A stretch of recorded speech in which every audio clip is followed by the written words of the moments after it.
Well, hello, all of you spooky people, my spooky friends, and you weirdos, you wonderful, wacky weirdos. Hey, I know I'm one of you, all right? I'm not like talking, I'm not like pointing the finger. It's me. It's me. How are you doing?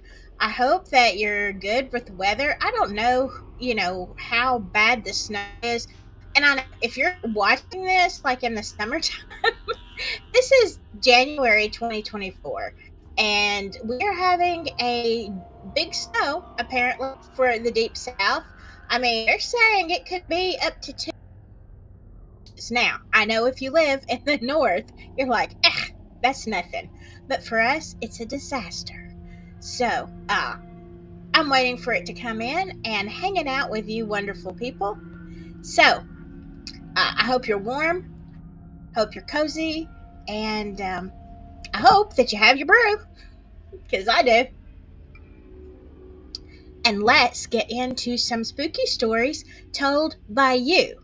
Now, these are submissions that you sent me, okay? All of tonight's are going to be just what you've sent. All right, let's look at the first one is by Roberta Carroll. When you wake at 3 a.m., it means someone needs prayer, even church bells chiming. 3 a.m. is a significant time. Now, I included this one because, like, when you see it going light and dark, it's my monitor. I think there's a short in my cord, so, whatever. You do what you got to do. But yeah, I put this on here because we've talked about this a lot. Do you wake up around 3 a.m.? I do almost every single night. And they say that's the ghost hour or whatever. I don't know. I mean, I have to pee, but that's just me. But do you wake up at 3 a.m.? And are we supposed to? Like, does that mean, even church bells chiming? I'm not sure. But 3 a.m. is a significant time. So if you have any experiences with that, please let me know. And we'll talk about it. Okay. This is from Uli John. I hope I'm saying that right. Gosh, if I get your name wrong, I'm sorry. Okay? I'm just sorry. I don't know what I'm doing. My sister, a nurse in San Diego, told me that the story of patients in a cardiac ward complaining of small children in their rooms at night. Turns out the cardiac ward was once a pediatric center cancer ward where children, no doubt, had passed away. And I think we've talked about this before. Like, ghost children are creepy. I don't know why. Why is it they should be like sweeter, right? It should be bringing us more comfort, but it doesn't. Ghost kids are terrifying. Okay, that's just my opinion, but oh my gosh. So yeah, unfortunately, there probably were children that passed away. So yeah, I don't know. I don't want a ghost, somebody pulling on my bed. No, no, I'm out, out. Okay, this one was submitted by Peggy Grant 3488. I've been a CNA 20 years and was working on the Angel Wing at a nursing home where most ill patients are kept. We had a lady named Mary who was a high fall risk, so when we would hear her alarm or see her in the hall, we would run to her. Sometimes CNA would forget to turn her alarm back on when they would help her into bed, so she would just be standing in the hall. Have you ever had one of those patients? I have. One night, I just got to work and was about to get report and do rounds when I noticed Mary in the hallway, right outside her door. I immediately yelled Mary's name in the hall and ran toward her as she walked back to her room. When I came out of her room, the CNA and RN who I was standing with looked shocked and kind of amazed. I said, "Where's Mary?" Only to find out she had passed away that morning. P.S. I went in and opened her window a little, as CNAs do this to allow the spirit to leave. That is a big thing in medical. If you don't know, especially now, so many times, and I think I've said this before, um, there are times that we have open windows. Now, the way that they're building buildings, because of the risk of like people escaping from jumping out of hospital windows, you usually can't open them anymore. So I'm wondering, like, oh my gosh, if it's true that these spirits are, waiting to get outside, are we just trapping them? I don't know. It's kind of spooky. Somebody, let me out when I go. Okay, this next one is by Rose Carey 8522. I'm not a nurse, my sister in law is. True story. My husband and I worked commercial cleaning, our side hustle for extra money. It went to mortgage to pay off the house.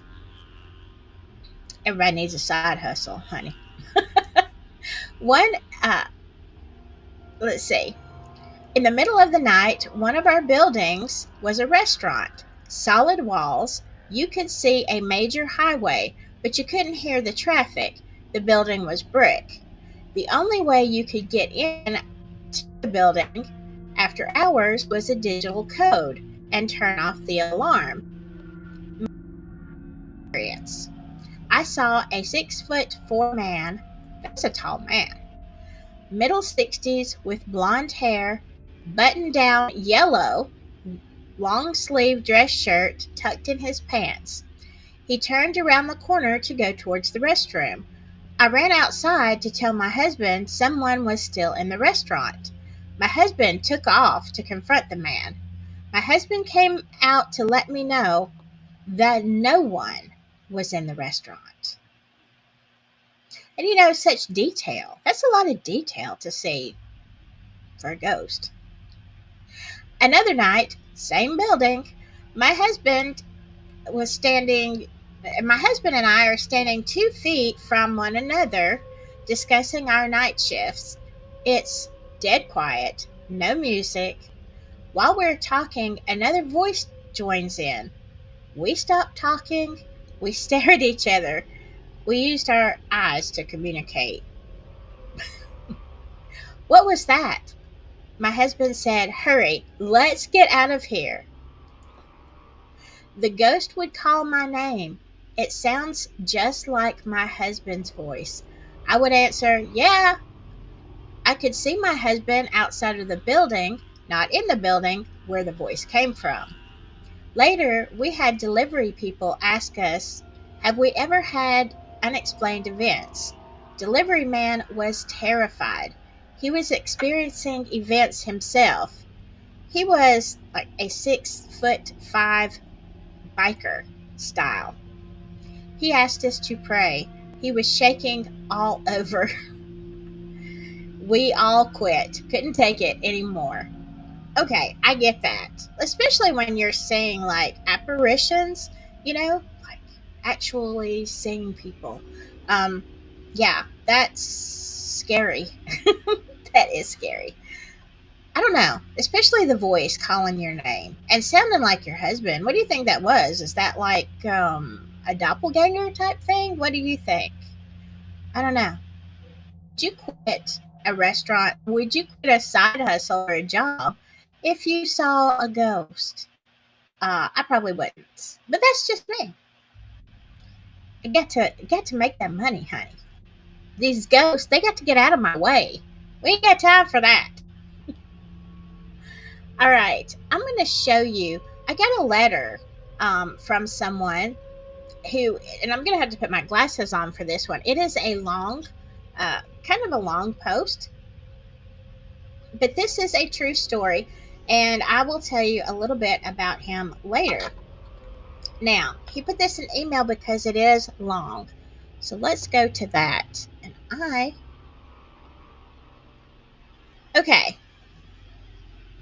I've had a number of paranormal experiences over the past 66 years, and I thought I might share one with you.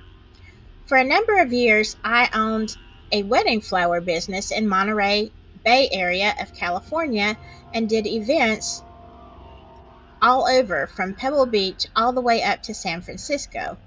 It was like the movie Groundhog's Day.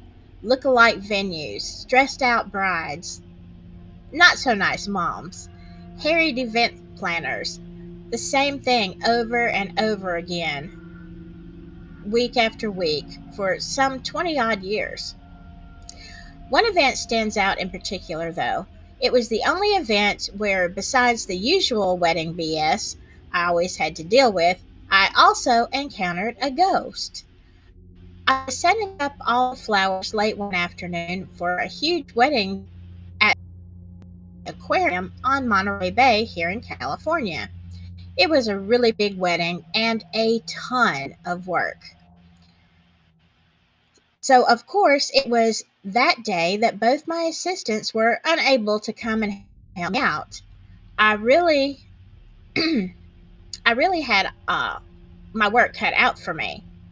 All of the vendors had set up the tables and had gone, so I was left all alone in the building, running back and forth like a crazy man. I had these big, heavy floral arrangements that I placed everywhere, along with the vase after vase of orchids that I had filled with gallons and gallons of water. It was a huge pain in the butt, and I ran in circles for what seemed like hours, moving as quickly as possible to get it all pulled together before the bride arrived. If it wasn't all in place when she showed up, all hell would break loose, so I did everything possible to make sure it was perfect, just like her vision, and keep her happy. At one point, I was so rushed into the tiny side kitchen for what seemed like the hundredth time to fill yet another giant vase, another one, with water. I slumped over the sink, exhausted, and said out loud to no one in particular, I can't do this anymore. I'm wiped out. I'm exhausted. That's when I heard a man's voice behind me in a deep, very serious tone say, You're telling me. I spun around to see who'd joined me, and no one was there. I looked the length of that huge building in either direction. There was nobody as far as I could see. I paused and, realizing it was a spirit, said out loud, Well, it's nice to know somebody's listening. Thanks. And went back to work. Ghost or no ghost, I had a ton to do. Later that evening, when I returned to break down the event, I stopped by the offices to, kiss butt. I know how that is, and thank them for referring my business, etc. But just before I left, I asked the aquarium event organizer about the place being haunted. At first, she denied it, saying, Oh, those are just the stories that employees tell to scare each other, thinking I'd heard something from one of the workers there. But when I told her I hadn't just heard about it, that I'd actually experienced it, her face dropped. Her demeanor completely changed from professional corporate representative of the aquarium to actual human being, and she fessed up. In hushed tones, she admitted that the place was indeed very haunted. She told me that they'd seen this guy all the time lurking in the shadows. He wears overalls and a snap brim cap, and he'll just be standing there at a distance staring at you. And just as you focus on him and realize something was very wrong, then he would just fade away. He's even been known to sometimes place an invisible hand on an employee's shoulder, scaring the crap out of them or saying something to them from behind, like he did to me. They'd lost employee after employee because of him, and in fact, she was the third events planner that they'd hired that year already, the others having packed up and left, not willing to deal with freaked out employees and ghosts on top of all of the difficult brides. It turns out that the huge old building had been a cannery back in the 1920s, and over the years, numerous workers had passed away on their job there, either killed by the dangerous machinery or just plain worked I'm sorry, and just plain worked to death, dying of exhaustion. One obviously remained. She asked me that I not say anything, fearing that if the word the place had got around that the place had a ghost, families might not be too keen on bringing their children to the aquarium anymore, and they could quite possibly lose a lot of money. I can still hear his voice, slow and deep and somber. I know what I had heard that day, plain as day. It was just me and that ghost for a moment in time, there sharing that space, and both of us griping about work. He must have gotten worked to death in the cannery so many years ago, and hearing me whine about how hard it was settling those wedding flowers, he leaned in and commiserated just to let me know he'd had it pretty rough there himself back in the day.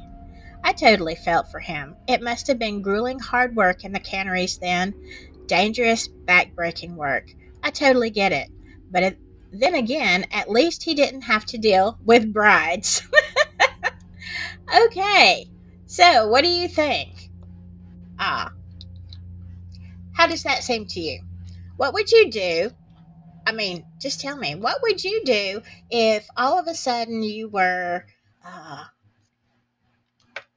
working alone and a ghost comes and audibly talks to you? Would you stop? Would that be the point that you just cut your losses and get out of there? I don't know. I don't think so. I've heard a lot of things. Hello, Samantha. Um, Good to see you. So anyway, that is so I mean, he gives the dates, or he gives the place, and I mean it seems legit to me. I have been emailing this gentleman, and I really want him to come and tell us. He says he has a lot of stories of things that have happened. I would love to do a live and have him on, or even a recorded interview. So what do you think? If you want to hear some more of Mr. His last name is James. If you want to hear more of Mr. James's stories, put it in the comments below, and we'll see if we can get him on, and just see. If any of you have stories that you want to share, please email me at avelincottage@gmail.com, or you can just put it in the comments below if you have a story, and I would love to share it. Okay, that is all I've got for this time. So, just keep. What do I usually say? Oh, yeah, stay spooky, okay? I'll see you next time. Thank you. Bye bye.